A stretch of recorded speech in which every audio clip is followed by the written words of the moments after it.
Episode 7 की शुरुआत एक फ्लैशबैक से होती है जिसमें संगा तेजी से उस भूतिया घर की ओर भागती है जहां एक दुष्ट आत्मा को कैद किया गया है। उसके पीछे ग्योनवू और जीहो भी जाते हैं।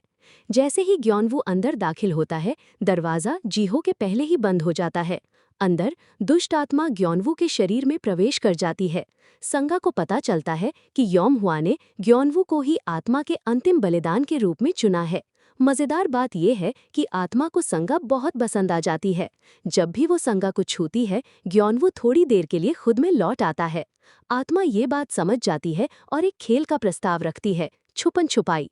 अगर संगा उसे यौमवा से पहले ढूंढ लेती है तो वो ग्योनवू की जान बख्श देगा। संगा गिनती शुरू करती है और आत्मा ग्योनवू के शरीर में भाग जाती है। रास्ते में वो संगा की आत्मा माँ से टकराता है जो उसका पीछा करने लगती है। वहीं उसकी मुलाकात यौमवा से होती है जो अपनी आध्यात्मिक ऊर्जा की कमी से बेहोश हो जाती है। दूसरी ओर संगा स्कूल के बदमाश जिनउंग पर एक अनुष्ठान करती है ताकि वो सामान्य हो सके। इधर ग्योनवू, जो कि अब आत्मा के कब्जे में है, स्कूल का रास्ता भूल जाता है और जीहो से टकरा जाता है। जीहो को ये नहीं पता होता कि ग्योनवू पर आत्मा का साया है। दोनों एक आर्केड में गेम खेलने लगते हैं, लेकिन एक गोली चलने की आवाज से आत्मा के भीतर छिपा युद्ध से जुड़ा ट्रॉमा जाग जाता है।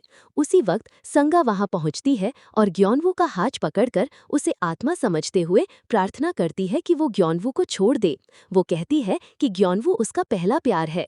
तभी ग्योनवू खुद को प्रकट करता है और दोनों को समझ आता है कि संगा के स्पर्श से ही वो खुद में लौट आता है। वे दोनों घर लौटते हैं और एक तांत्रिक अनुष्ठान करते हैं, लेकिन वो काम नहीं करता। तब वे ग्योनवू और संगा को एक रस्सी से बांध देते हैं, जिसे देखकर संगा की आत्मा मां नाराज हो जाती है। उधर बाकी लोग बेहोश यौमभा की देखभाल करते हैं। अगले दिन आत्मा फिर से भाग निकलती है और सीधे स्कूल पहुंचती है, जहां वो ग्योनवू के कोच से मिलती है और तीरंदाजी में दिलचस्पी लेने लगती है।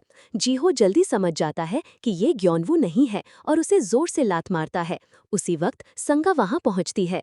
दूसरी ओर संगा की आत्मा मां यौमभा पर एक शुद्धिकरण अनुष्ठान करती है, बावजूद इसके कि उनके बीच रिश्ते तनावपूर्ण हैं। स्कूल में संगा आत्मा का पीछा करती है और उसे बोंगसू नाम देती है। जब वो नाम 3 बार पुकारती है, आत्मा जम जाती है। ये एक जादुई मंत्र था। संगा उसे छूती है और ग्योनवू वापस आ जाता है। दोनों एक दूसरे का हाथ छिपाते हैं, लेकिन जिनुंग देख लेता है और पूछता है कि तुमने मेरे कुत्ते का नाम क्यों लिया। संगा बताती है कि उसका कुत्ता मरने के बाद भी उसकी रक्षा करता रहा है। बाद में संगा देखती है कि बोंगसू आत्मा तीरंदाजी प्रतियोगिता के लिए फॉर्म भर रहा है। वो जानती है कि ये ग्योनवू की इच्छा थी।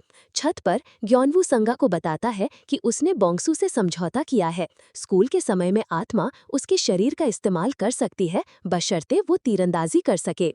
एपिसोड का अंत ग्योनवू के संगा को गले लगाने और अपने प्यार का इजहार करने से होता है।